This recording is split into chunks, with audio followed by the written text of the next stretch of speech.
All right, we're live. Hello. Welcome to Rockwall, Texas. Yes, What's up, sir. buddy? How you doing? I'm doing excellent. I'm so happy we finally got to do Me this. too. All right, man, let's get started. You're not going to want to miss one, guys. Hello, everybody. My name's Alex Vidal, the Regional Vice President for Coldwell Banker here in DFW. They may want to change it to DFWR because Rockwall is a part of DFW, but it's probably, in my opinion, one of the most beautiful cities in all of Texas. As you can see behind me, it looks like Miami, but it's not. It's Rockwall. Absolutely. And this guy is the king, the man, the myth, the legend. On a personal note, as a thank you one day when we first met, he bought me a big bottle of Buffalo Trace. And anywhere I go now, the first thing I ask is, do you have Buffalo Trace? You have to. You have to. All right, dude, you ready? I am. Let's get it done, man. All right, Let's so go. David, you're a renegade, dude. Like that's when you and I first met, it was like love at first sight. Yeah. You know, it was like I saw you, I'm like, dude, this guy's awesome, right? But before we get into all that, who's David Raglin? 30 seconds or less. Who's David? I believe David, as far as the real estate side, is topmost deal is ethical. You know, has a true passion for the industry. Yep. and bringing buyers and sellers together, and also teaching new agents to become great agents. So you said you've been in the business 16 years Yes, now, right? sir. What were you doing? Don't call me sir. Come on, man. What were you? What were you doing? What were you doing before real estate? Automotive dealership. Really? So Yes. were you selling cars? What were you doing? I was actually working on cars. You were working on cars. Yes. So what's your favorite car? Mainly all old cars, but I would have to say I stick to trucks and Corvettes. Sweet. So, yeah. So my dream is I want to buy like a 1978, the year I was born, CJ7. Yes, beautiful. Yellow, big wheels. Yeah, absolutely. All right. Yeah. So talk to me. First, got in the business 16 years ago. I know a lot has changed. Yes. What were you doing to kind of like, kick off your career? And one question I love to ask is not only what were you doing then to kick off your career, what are you still doing that you were doing 16 years ago? You know, the biggest, I think, thing that I'm still doing is building that spear and touching base with my spear each and every day. So how are you doing that? And by the way, not to interrupt, Yeah. this guy hasn't worked on his boat the entire time. I'll show you guys the marine over, and then all of a sudden he starts to work now on his he's boat. working on his boat. That's all right. We got these mics. It's all right. I probably make over 100 phone calls a day. Just to your sphere? Just to my sphere. Not counting text messages, on and on and on. So what time are you time blocking to do that? I usually work from about 8 a.m. to noon on that part of it. And then, if you've made the right phone calls, you've given it the right thought process, the phone calls are going to return themselves in the afternoon. Got it. And that's the biggest thing that I do. Now, we do some advertising, of course, social media, mail outs. Okay. And you just bought a sick domain, but we're going to get to that. We will get to that. And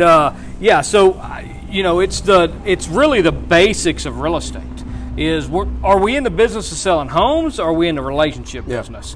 Is all it is. Sure. I mean, if you're not touching base with a spear or a new contact that you made, whether it's at Walmart or Target or Bloomingdale's each and every day, that's what it takes. So 100 calls a day, not including text messages and all that. Right. How frequently are you cycling through? So like if you know 1,000 people, you know a lot more than 1,000 people. Yes. But, like how frequently are you following up with them on that Every phone 2 call? weeks. Every 2 weeks? Yes. What do you say every 2 weeks? Everybody who's watching this is saying, hold on. So this guy calls this so you have 1,000 people in your database, sounds like, that you know personally, right? If you're doing 100 calls More a than day. that, but more than that. Well, let's say so every 2 or 3 weeks. Yeah. What are you saying? Really, I touch base. It's hard to believe, but you can usually remember each and every one of them in some which way, whether their dog's name's Fred or their kids or volleyball or something like that. And it's not more of pushing them on selling a house, it's just seeing how you are. Got it. And reminding them of what you do for a living, and it's that name, face recognition and staying in front of them. Got it. So right now, as you know, and again, half the audience is in Texas, the other half is in Florida. Sure. Somebody's having a lot of fun on Yes, the boat. they are. That's what makes Rockwall. It is. That's what makes Rockwall awesome. It's a little island. I just texted my wife a photo of this shot, and I'm like, Rockwall is just so pretty. And she's like, we got to get out there. Yeah. I'm like, I know. It's beautiful. It's truly beautiful. So if you're looking at buying real estate and you want something close to Miami, Rockwall, David Raglin, by the way. So David, talk to me. One of the things that we're experiencing everywhere in probably the country, but particularly here in DFW, is an inventory shortage. Yes. Right? It's like if you ask every single agent, what's one thing we can help you in your business is help me get more listings. Right. How are you getting your listings right now? You know, a lot of it is that sphere of influence. Okay. I would say right now, I think we are carrying 12 to 15 listings, somewhere right there. That's all sphere of influence. Got it. But on the same sense, there's those listings that aren't on Netris or, you know, any of your normal sites, because we're having to go outside the box now and find that house that your buyers want and go door knock or phone call. Okay, well, hold on, because now you're going on the buy side, so we'll get to there. Okay. So right now, all of the listings that you've been finding that are falling, you know, that you're getting, I don't want to say falling on your lap because you're making 100 calls a day. Right. But it's amazing what falls on your lap when you put in the work. It is, yes. So you're putting in the work, you got these 12 to 15 listings. So most of them are from your sphere. Yes. Okay. So let's talk about, so before we get to the buyer side, it's an interesting thing. You can either, let's say it's $1 million listing. Okay. Are you coming in, and I know you can sell it for more, so are you deciding to come in a little lower, building that multiple offer situation, and then trying to maximize it, or are you trying to go in maybe where you would price it at $999, you're pricing it at, let's say, $1,049,000 and going high and still even blowing that out of the water? What's your strategy? I don't go into a listing wanting 30 offers. Okay.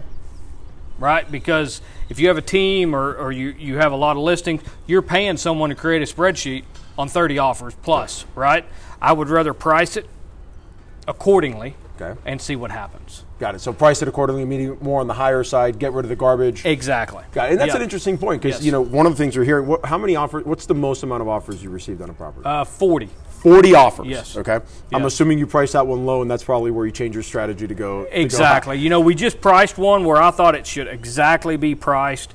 You know, it had over 15 offers on it. Wow. Of course, it went above and beyond.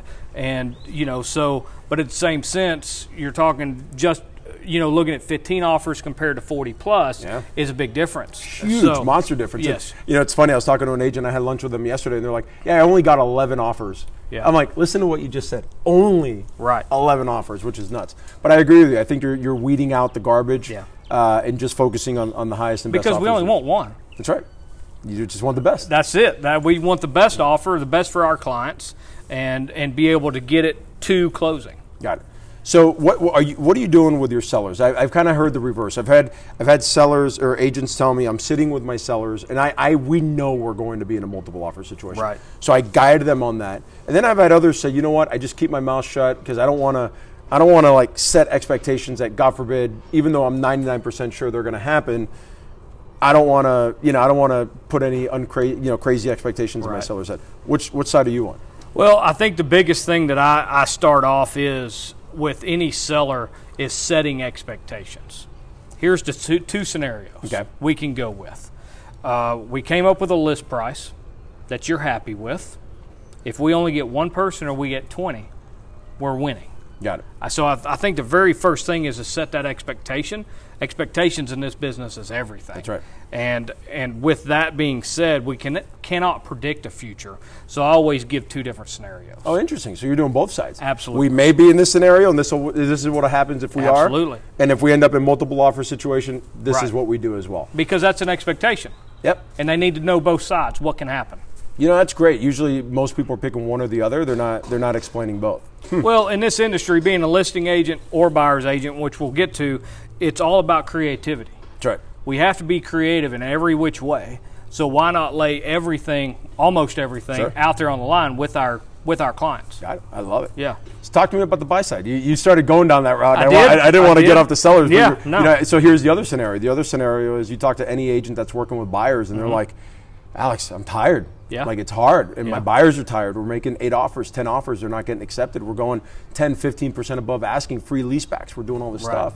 Right. What are you doing to get your buyers under contract? Well, again, this business is about expectations and relationships. Yep. Right? Which, ethically, an agent can't tell you what they need, what they want, what they have.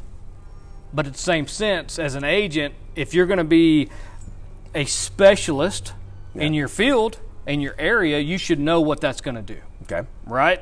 Yeah. So, again, and by specialist, you're not saying a listing specialist or a buyer specialist. You're saying a specialist in Rockwall, Texas. Area. Yep. Okay. And which I know that's a rub here in Rockwall because you have all the Dallas agents coming out there. Yeah, absolutely. You know, so, but you should still be able to know what that house is going to go for. Okay. You know, and set the expectations of your buyer of what offer is going to be looked at. You know, if it's listed at 195, okay, let's get real. Yeah. It's going to go for 240 at least. At least. Let's do a title policy under the buyer's name, survey under the buyer, and really throw in a good, solid offer. Okay. I always say you know, when in a multiple offer situation, you got to come up with a price and an offer that you're good with, win or lose.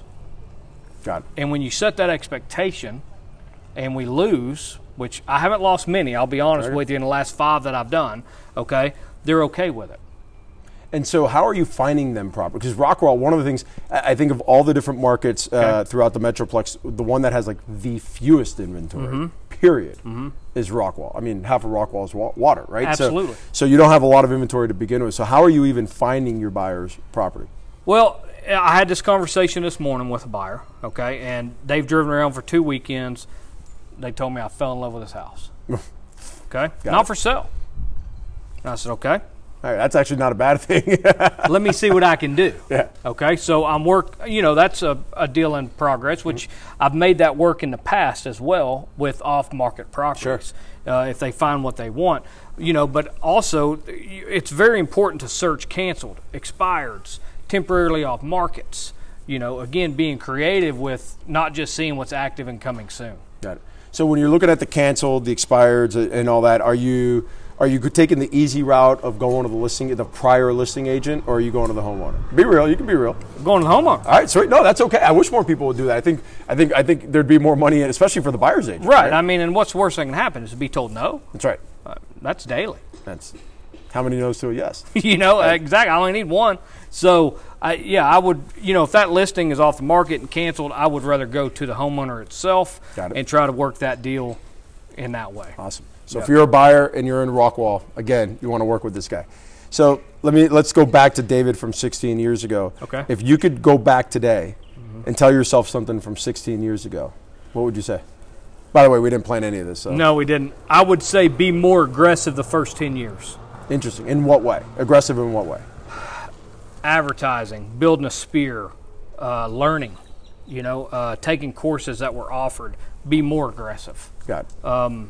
You know, because you go back 16 years ago, you had a couple good years, quite a few bad years. That's right. You know, so you had a chance then to be more aggressive in what people should buy and marketing in that way to build yourself. So I think, you know, you have to build yourself as aggressive, very stern with grit, you know, to get the job done. One of my favorite words. And that's my favorite book. Yes. By Angela Duckworth. Yes. So at that point, that's what I would change. Okay. But I would also change time management.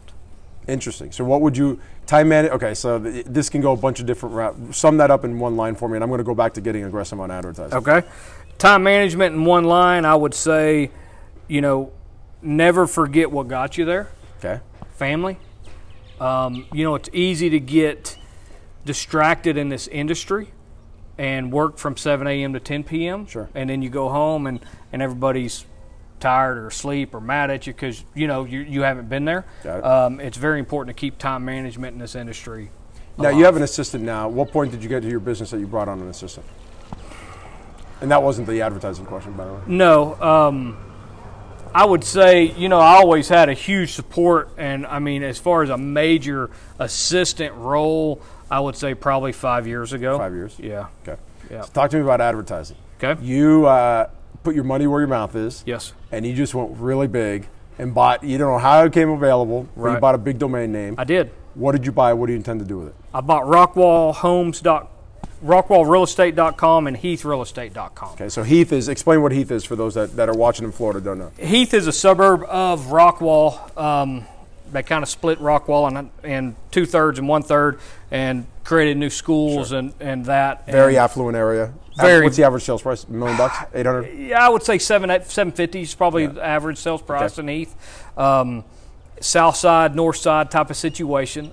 So very good. What side of the tracks are you on? Both of them are great, though. That's the difference. So, right. And Heath, I mean, wouldn't Heath be like on the other side of the lake, right? Roughly, or probably like you can't even tell. I'm sure it's not. No, Heath is right there. Right over there. Yeah, okay. right over there. Same. Basically, Heath ISD is the south side of 30. Rockwall ISD is the north side of 30. So you bought Rockwall Real Estate? Yes. .com? Yes. And the other one, HeathRealEstate.com? Yes. Beautiful. Yes. How you pulled that off, I have no idea. But you put your money where your mouth is. I know one way. You paid a lot of money for it. That, and, you know, I have someone that is genius at what they do, sure. and told me it was available. So, which is my wife. Yeah, you know, then she kind of runs the back scenes back of the it all. house. Yes, exactly. So we have someone developing those websites, which will have everything to do with Rockwall, everything to do with Heath on it, plus all the homes that are available, and a link to my personal website. Awesome. I love it. I love it. Yeah. All right, David. So I always end the interview, and I know you got some goodies over there that we're going to put on display, but I always end the interview with a book, podcast, or TED Talk recommendation, but I think you alluded to it already. I did. It's Grit. By Angela Duckworth. All right. How about, do you watch any podcasts or YouTube or anything like that? I really don't do a lot of podcasts or, you know, YouTube shows. I try to stick to truly business. There you go. And go from there. You know, you've had a few people on your show that I do look up to, and I research. Ryan Serhan, for one, think he has beautiful ideas. I never want to take someone from this area and copy what they do or use an idea, because an idea, you should be able to put a stamp on it and, you know, nobody else use it. But there's some very influential real estate agents out there that you can learn a lot from and make it your own. There you go. That's the biggest thing. All right, so what do we got over here, man? You're like, Alex, what size are you? Yeah. Let's see what you got. I'm gonna. All right, so we got, oh man, we got a lot of gear here. All right, so we got, I already know. So David, what do you think is going to go in this? I think bourbon's going to go in there. Buffalo Trace. Yes. Got a Yeti. That's awesome. Customized Yeti. Yeah.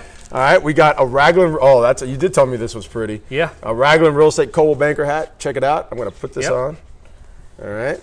And let's see. That's a little big, but who cares? Yeah. We'll do it right now, man.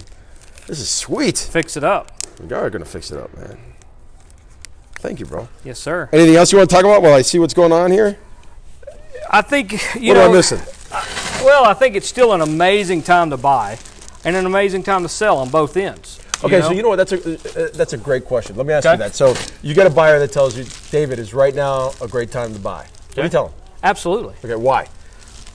To start, you know, you're talking about a 2.75% interest rate? Yep, money's cheap. Okay, almost free, right? Yep. In the 80s, we had 12, 13% interest rates. That's right. People were still buying. People don't think about that. Exactly. Okay. So, you know, values are only going to go up, continuously go up. Okay.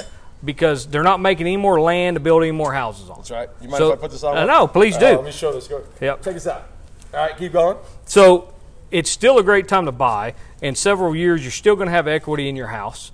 Whether or not the market fluctuates, it always does fluctuate. Okay. But it's still a solid investment, and it's still a great time to buy. It's a great time to sell. So because every seller needs to buy. It feels good, doesn't it? It does feel good. Yeah. All right, so let me ask you one other question. Okay. I got to make this hat one size bigger. Okay. So I was at lunch with a couple of our agents in Lakewood. Okay. We were at Hillstone in Park Cities, and I'm like, so let me ask you a question. How long does this market last? What do you think? We're going a little longer than expected, but I think we are going longer than everybody expected. I think we're still 2 years left of this kind of market. Okay. Until it levels out. I don't think we're looking at a crash. I think we're looking at a level. All right, there you go. So, David, if somebody wants to buy or sell or say, hey, man, I want to join that guy because he's a renegade. I want to be on his team. I love this guy's energy. You have no idea. It's just one of a kind. How do they find you? What's your cell phone, email? My cell phone number is 469-474-8084. Email is david@davidraglin.com. Website is davidraglin.com. Got it. Are you on social media? I am. Okay, so I know David Raglin on Facebook. It is David Raglin on Facebook or Raglin Real Estate Team on Facebook. I will tell you, I do love, one of the things I truly do love is, I told you this at the beginning, is taking new agents and creating great agents. There you are. Why? Because one day we're going to work with them. That's right. And we want a good transaction. There you go. Educational. So if you're looking to join a team, you may want to call David. So please do. I've participated in a few of his sales meetings with his team. He is knee deep in it, rolls up his sleeve. He's not a guy that just sits up there. He's down and dirty, which I love it. I'm going to go around and turn the camera off. Any parting words for the audience, David? I appreciate y'all joining, and if you ever even have a question, feel free to contact me. There you go.